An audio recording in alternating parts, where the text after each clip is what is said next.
Okay देखो, सो अब हम लोग एक नया टॉपिक पढ़ने जा रहे हैं, पोजीशन वेक्टर। ये टॉपिक के बाद हम लोग सीधे मल्टीप्लिकेशन पे जंप करेंगे। इसका बाद मल्टीप्लिकेशन नहीं आने वाला, आज खत्म हो जाएगा ये टॉपिक। छोटा टॉपिक है, बहुत छोटा टॉपिक। सुनो अच्छा से पहले एक चीज बताओ, हम लोग कंपोनेंट पढ़ चुके हैं, अब पता भी है। जैसे मान लो मैं तुमसे बोलूंगा, ध्यान सुनना, मेरे पास ये ओरिजिन है, ठीक है, ये पॉइंट P है जिसका कोऑर्डिनेट x, y है।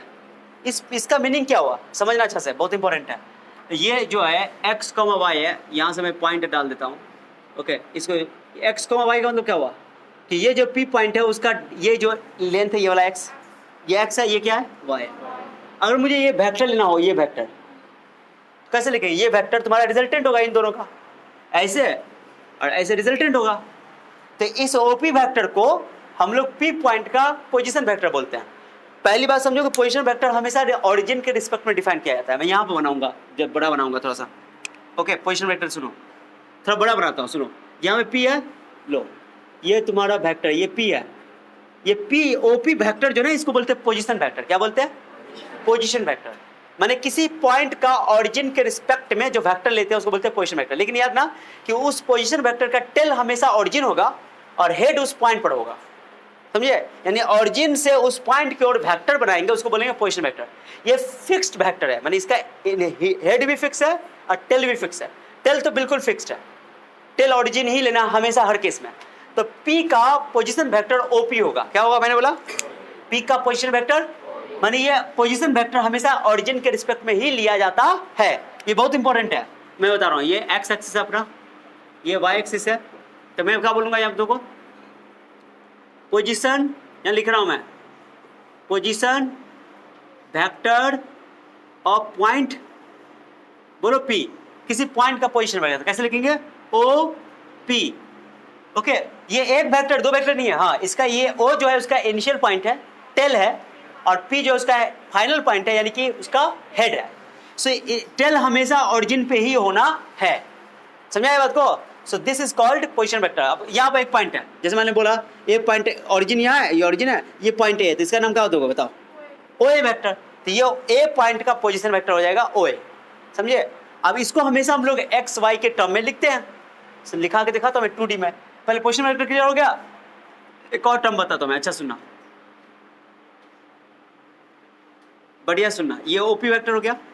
अब मैं अच्छा बताओ, जैसे मैं बोल दूं यहाँ पे ये P पॉइंट का कोऑर्डिनेट ले लो, 2D की बात कर लेते हैं, x, y।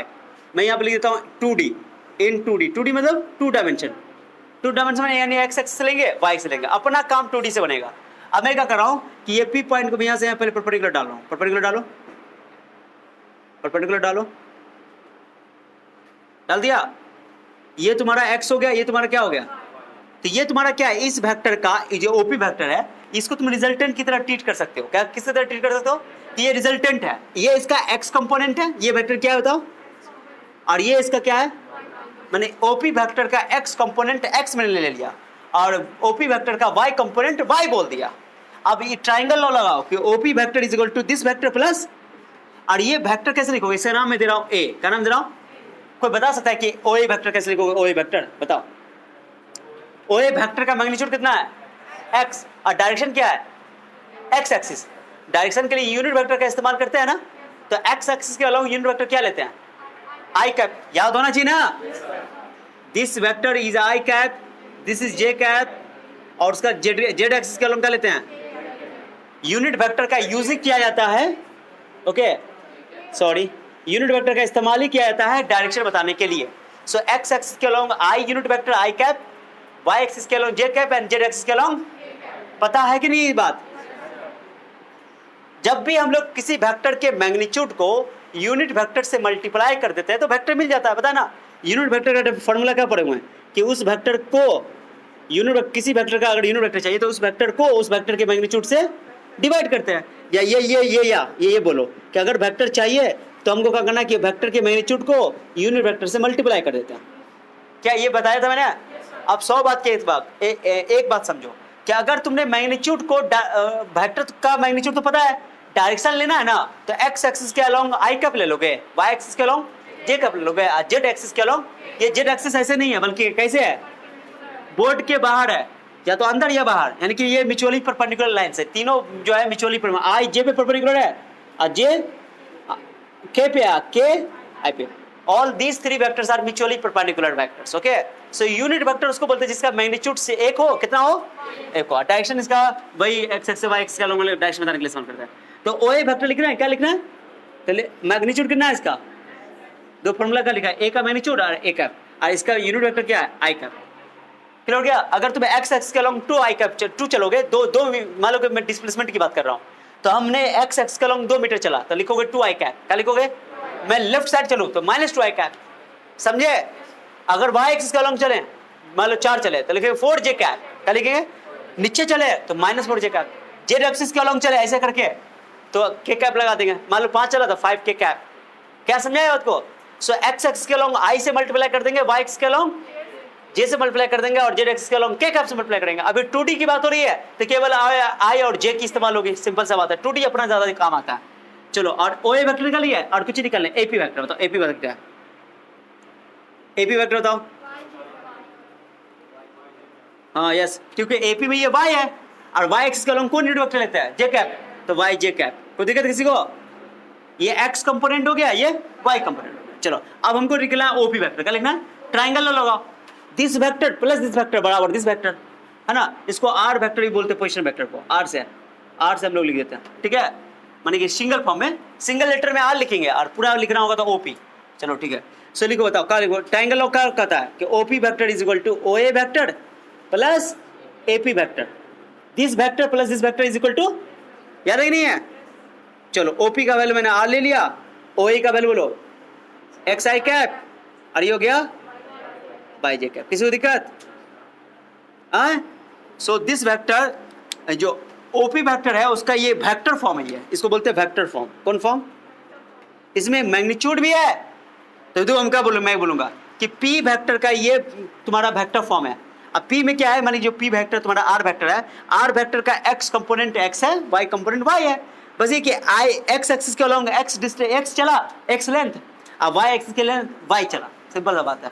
यानी कि ये जो आर वेक्टर है इसमें ये एक्स एक्सिस का भी कंपोनेंट है और वाई एक्सिस का भी कंपोनेंट है।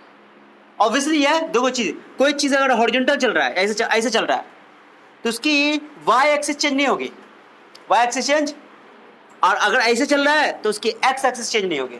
दो ना, ऐसे चलेगा तो खाली एक्स ना चेंज होगा, ओके, और ऐसे चलेगा तो उसका केवल वाई चेंज होगा। बट ऐसे अगर चल रहा है तो एक्स भी चेंज होगा, वाई, तो कभी कोई वेक्टर आएगा उसमें एक्स भी आया वाई भी आया, समझो कि ऐसा ही होगा वेक्टर, समझाया। केवल मैं बोलूँ ओ ए वेक्टर लिखो तो एक्स आई कैप, मैं बोलूँ ए पी वेक्टर लिखो तो वाई जे कैप। क्लियर हो गया। अगर इसको तुम अलग अलग वेक्टर की तरह सोचो तो इसमें केवल एक्स आई कैप है, इसमें वाई कैप है। बट आर जो है वो इसका ऐसे तुम चले ना, कुछ एक्स में भी चले और कुछ, जैसे मान लो यहाँ पे मैंने बोला यहाँ पर तुम चले तो एक्स के चलने वालों को ऐसे याद रखना, एक्स में चले यानी कि तुम लेंथ को चले, और वाई में चले यानी कि तुम विड्थ में चले, चौड़ाई में। तो यहाँ पर देखो पॉइंट यहाँ पर है, कहाँ पर है, तो तुमने इतना दूरी चला एक्स, इतना दूरी चला और यहाँ पर आ गए, चलो तो इतना दूरी चले एक्स, इतना दूरी चले यहाँ आ गए, इतना दूरी चले एक्स, इतना दूरी चले, इसको बोलते हैं 2D मोशन। 2D मोशन यानी कि एक्स कोऑर्डिनेट भी चेंज हो रहा है, वाई कोऑर्डिनेट भी चेंज हो रहा है, इसको बोलते हैं 2D मोशन। वह हम लोग पढ़ेंगे मुस्लिम प्लेन में, ठीक है, समझ में आया बात को। ओके चलो, सो आर वेक्टर को एक्स आई वाई जे का, इसको बोलते हैं वेक्टर फॉर्म। ये पोजीशन वेक्टर का वेक्टर फॉर्म है। ये एक्स आई इसका एक्स कंपोनेंट है, वाई जे इसका वाई कंपोनेंट है, और ये इसका स्केलर कंपोनेंट का मतलब होता है कि एक्स वाई जो उसका मैग्नीट्यूड उसको बोलते हैं स्केलर कंपोनेंट। बाद बात करेंगे। एक और इंटरेस्टिंग बात बताता हूँ, एक और फिगर मैं बनाऊंगा, जिनका छूटा हुआ है ये यूनिट वेक्टर है, जरूर नोट कर लेंगे। चलो अब एक और बात सुनो, इंपॉर्टेंट बात, इंटरेस्टिंग बात बता रहा हूँ। अब बात करने वाले डिस्प्लेसमेंट वेक्टर का, ये y है ये x है, मैं यहाँ पे ले रहा हूँ a, क्या ले रहा हूँ, यहाँ पे ले रहा हूँ b, समझे। अब मुझे a b वेक्टर लिखना है, इस वेक्टर को लिखना है a b को, a b तुम्हारा डिस्प्लेसमेंट वेक्टर है, क्या बताओ, ये डिस्प्लेसमेंट वेक्टर है, डिस्प्लेसमेंट है, ओके। तो a का एक अपना पोजीशन वेक्टर होगा जो कि ओरिजिन के रिस्पेक्ट में होगा। हम लोग सारी बातें कहाँ से करेंगे, किसी भी पॉइंट का पोजीशन बताने के लिए किसी न किसी पॉइंट का हेल्प लेना पड़ता है, that point is called origin, यानी कि हमारे लिए वो रेफरेंस है। फिजिक्स में रेफरेंस बोलते हैं उसको, पॉइंट ऑफ रेफरेंस। जैसे आप मान लो मैं यहाँ पे खड़ा हूँ तो मैं तुमसे पूछूं कि what is the my position, what is my position, तुम कैसे बताओगे इसको, तुमको कॉपी में लिखना हो तो कैसे बताओगे, कहो सर आपका पोजीशन ये लिखोगे कि आपका पोजीशन जो है जो है ये क्या नाम है इसका, पटरा पर है या कुछ भी है, मान लो इस पर है क्या, ऐसे नहीं बोलोगे, बोलना पड़ेगा। तो उसके लिए कोई ना कोई चीज की हेल्प से तुमको दूरी लेना पड़ेगा। कहोगे सर यहाँ से आप जो है इस दीवार से 1 मीटर की दूरी पर है, कितना मीटर की दूरी है, इस दीवार से आप 20 सेंटीमीटर की दूरी पर है। क्या समझ आ रहा है बात को? तो 2 लाइन की जरूरत पड़ती है 2D में, एक हो गया एक्स एक्सिस, एक हो गया, यही हम लोग एक्सप्लेन करते हैं 2D में।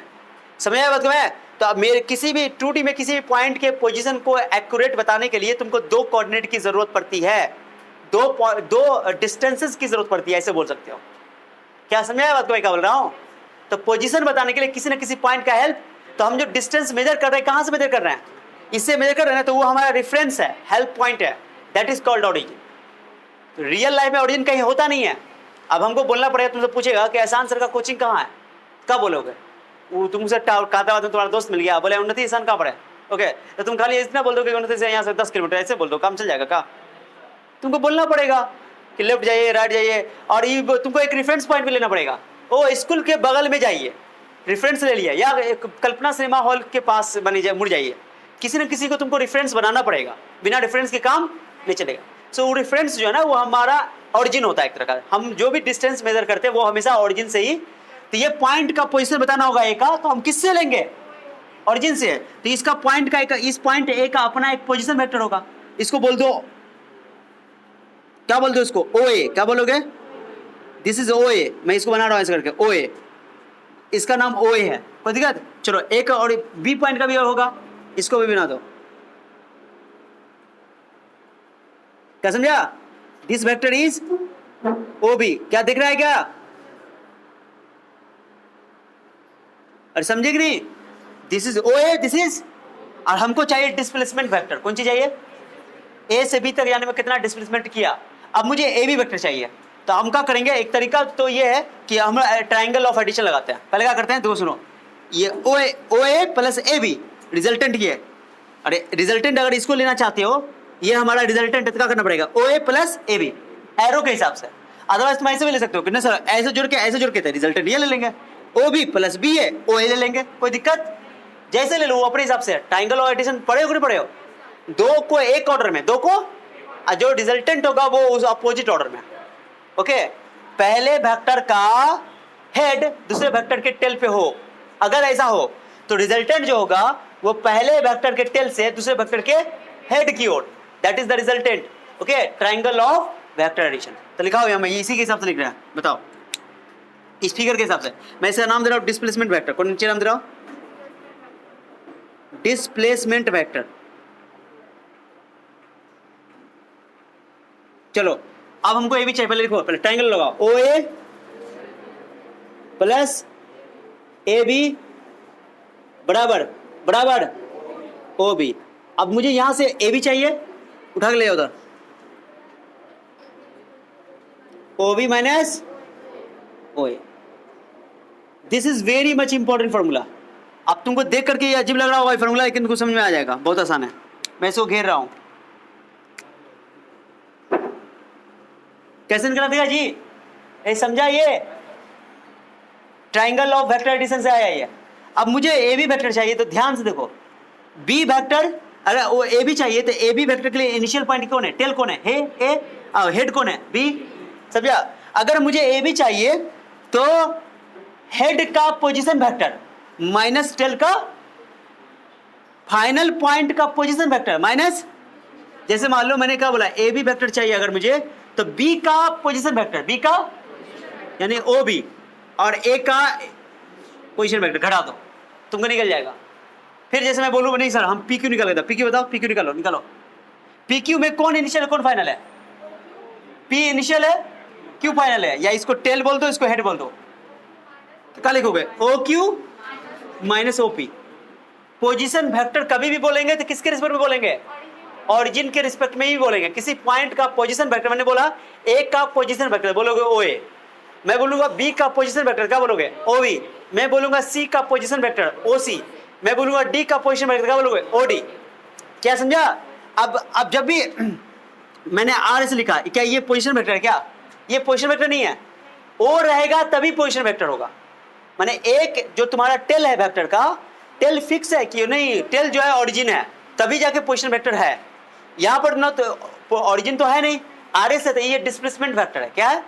और डिस्प्लेसमेंट वेक्टर को हम लोग पोजीशन वेक्टर के टर्म में एक्सप्रेस करते हैं। अब वो मैंने बताया, यहाँ पे टेल है आर और हेड है एस, यानी फाइनल पॉइंट एस है, तो क्या करोगे? ओ एस में से ओ आर घटा दोगे। सर क्यों ऐसा सर?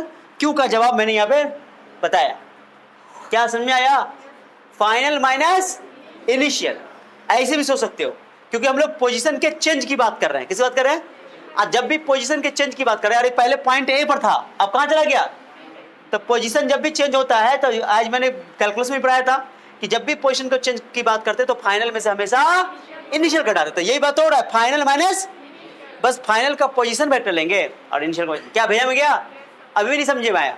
जैसे आप बताओ, मैं लिखूं क्यू आर, बताओ इसका क्या लिखोगे? बता दो। O R minus O Q, ये पोजीशन वेक्टर है। जब भी ओ आया पोजीशन वेक्टर, और ओ के अलावा कोई वेक्टर सब समझो डिस्प्लेसमेंट वेक्टर। क्या भेजा में गया? अरे समझ में आया? अब मैं एक चीज बताता हूँ इसको। अब इसको आई जे के टर्म में कैसे लिखेंगे सुनो, मैं इसको बिठा रहा हूँ। क्या किसी बच्चे को ये सब लिखना है क्या? ये वाला इसको लिखना है जिनका छूट गया? नहीं। अब मैं क्या करता हूँ कि पहले इसको लिखो, पहले ये वाला बात को, तो आगे बढ़ते हैं। और जिनको छूटा हुआ उतार लेना साइड से, वो साइड से उतारना। ये कैप है, कैप है, कैप मतलब यूनिट वेक्टर, ठीक है। अब बाकी ये लिखो और मैं आगे बढ़ाता हूँ बात को, जल्दी हो जाएगा, बहुत छोटा टॉपिक है।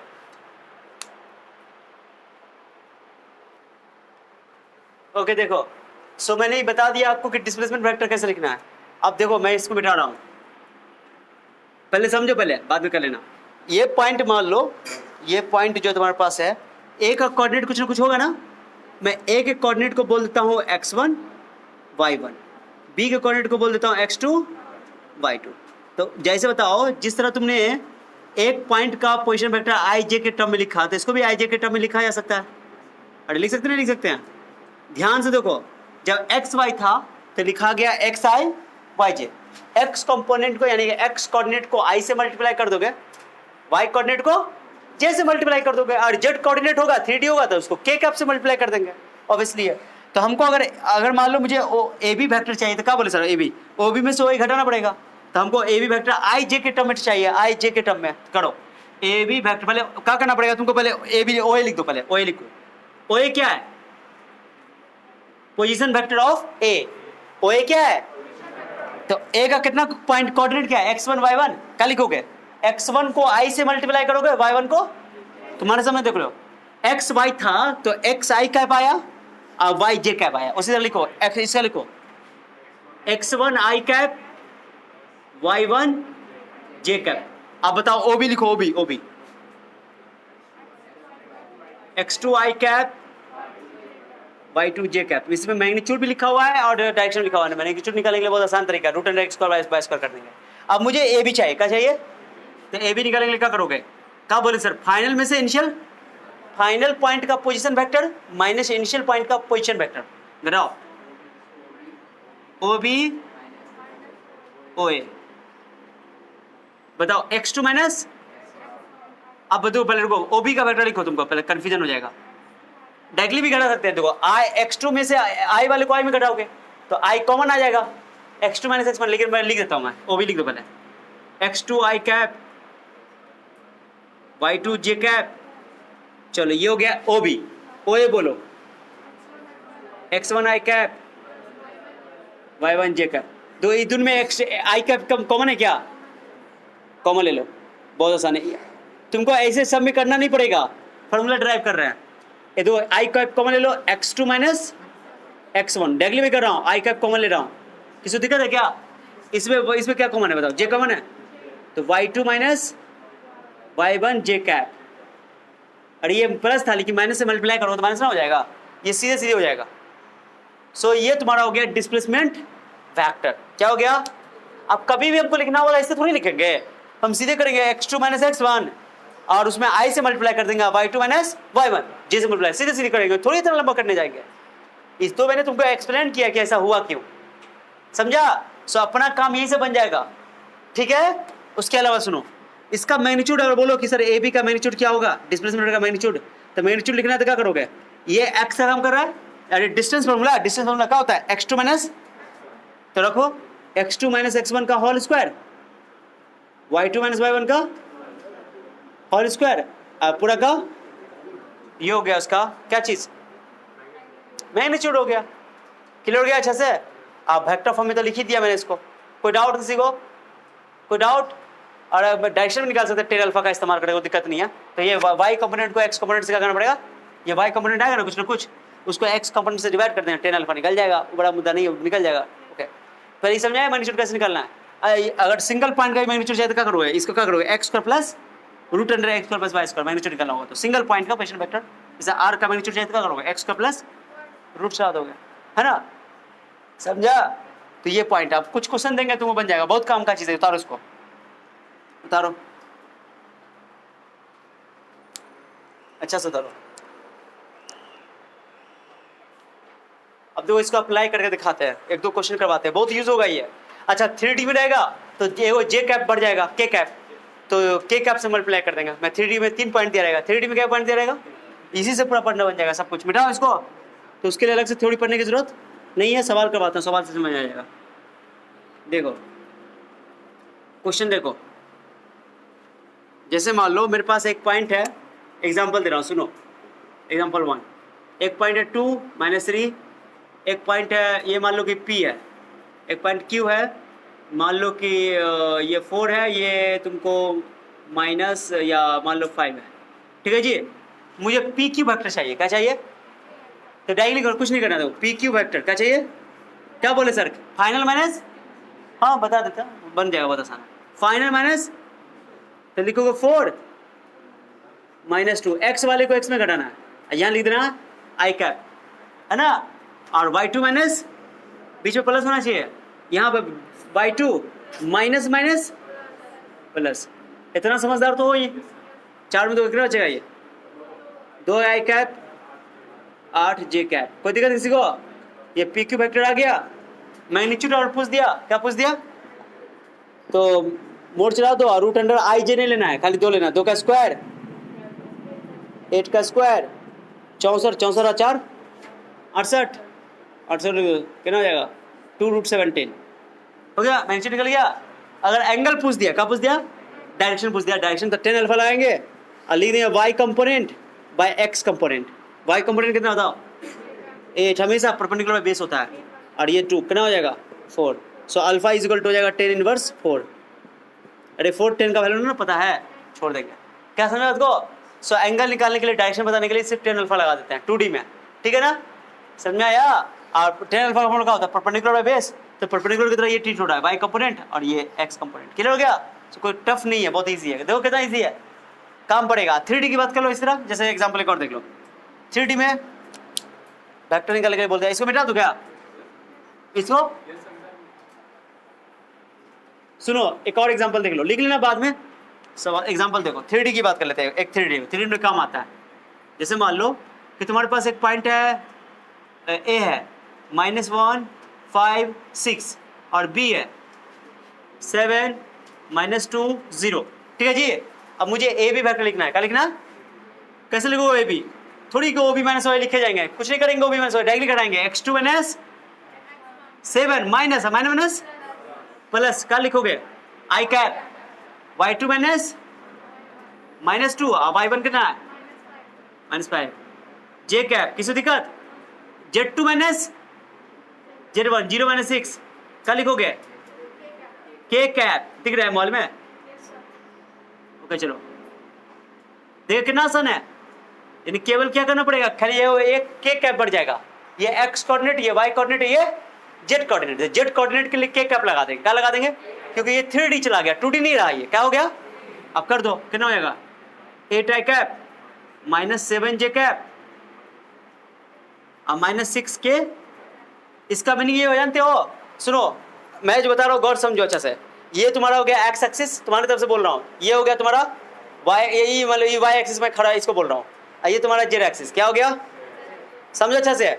तो वो जो है ना, जो ए बी वेक्टर है, मतलब पार्टिकल जो डिस्प्लेसमेंट क्या होगा, तो पहले 8 चला होगा एक्स एक्सिस का लॉन्ग, फिर -7 है ना, और जे कैप ऊपर होता है, ये माइनस है, नीचे गया 7, नीचे गया, तो समझा, नीचे गया 7, ऐसे मेरा हाथ को देखो, पहले गया 8 ऐसे, फिर -7 जे है, क्योंकि जे तो ऊपर है ना, माइनस जे नीचे होगा, माइनस जे, तो 7 इधर गया ऐसे करके, 8 सॉरी, 7 नीचे ऐसे गया, तो समझिए नहीं।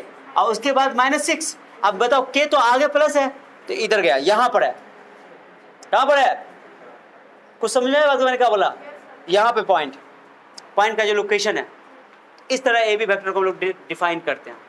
समझ आया, नहीं समझे, तो ये समझ में आना चाहिए मीनिंग क्या, मैग्नीट्यूड निकालने के लिए बोलेगा तो तीनों का क्या कर देंगे, स्क्वायर कर देंगे, आई जे नहीं लेंगे, 8 का स्क्वायर, माइनस लेने की भी जरूरत नहीं है, वैसे भी स्क्वायर करोगे तो वो हट जाएगा। बताओ 64, 49, 149 तो हो गया 113, हाँ 149। अब जो भी निकाल लो इसका 9 14 जो भी है, क्या समझ आ गया। अच्छा डायरेक्शन इसका पूछेगा तो इसका 3D में डायरेक्शन निकालने का तरीका अलग होता है, क्या होता है बताऊंगा मैं, सुनो भाई पहले निकालो। हो गया कोई डाउट किसी को, हाँ कभी कभी क्या करता है, सुनो ना, बोले कि ए बी वेक्टर का यूनिट वेक्टर निकालो, क्या निकालो, ए बी वेक्टर का। अब यूनिट वेक्टर तुमको जानते हो कैसे निकालते हैं, किसी वेक्टर का यूनिट वेक्टर निकालना है, ये ए बी वेक्टर है, इसको ए कैप निकाल, इसका ए बी कैप है, ये एक वेक्टर, दो वेक्टर नहीं है, इसमें ये इनिशियल पॉइंट भी पता है, फाइनल पॉइंट भी पता है, ऐसे लिखा जाता है। अब इसका मैंने क्या बोला, कोई भी वेक्टर यूनिट वेक्टर चाहिए तो उस वेक्टर को उसके मैग्नीट्यूड से क्या करना पड़ेगा, डिवाइड। अब वो वेक्टर है क्या होता है, कितना है, 8 आई कैप -7 जे कैप -6 के कैप, अब मैग्नीट्यूड कितना आया, हो गया वेक्टर खत्म। क्या टफ है क्या, हाँ दिखाने की जरूरत नहीं है, ए भी लिख सकते हैं ना, बताया ना था मैंने, ऐसे भी लिख सकते हैं और बिना मोड के भी लिख सकते हैं। हो गया, मैग्नीट्यूड कितना निकला, यहाँ भी तुम यूनिट वेक्टर लिख सकते हो इसका, ये 270 से क्या कर दोगे, डिवाइड कर दोगे, सो ये उसका वेक्टर हुआ, ये क्या हुआ, ये मैग्नीट्यूड हो गया, समझा। तो यूनिट वेक्टर निकाल सकते हैं, क्या समझ आ रहा है, यूनिट वेक्टर निकालने के लिए उस वेक्टर को उसके मैग्नीट्यूड से डिवाइड करना पड़ता है, समझा। नोट करो इसको, चलो आसान क्वेश्चन था, आसान टॉपिक है, बहुत आसान टॉपिक है, काम आएगा। जो छोटा मोटा कसर है वो नेक्स्ट लेक्चर में कंप्लीट करेंगे, और उसके बाद जो है मल्टीप्लिकेशन पे चलेंगे। किस पे चलेंगे, अब मल्टीप्लिकेशन स्टार्ट होगा, वेक्टर का मल्टीप्लिकेशन, बहुत इंपॉर्टेंट है वो, 2 टॉपिक है उसमें, डॉट प्रोडक्ट और क्रॉस प्रोडक्ट, ठीक है, बहुत जल्दी खत्म होगा और ज़्यादा खिंचाएगा, ठीक है, ओके।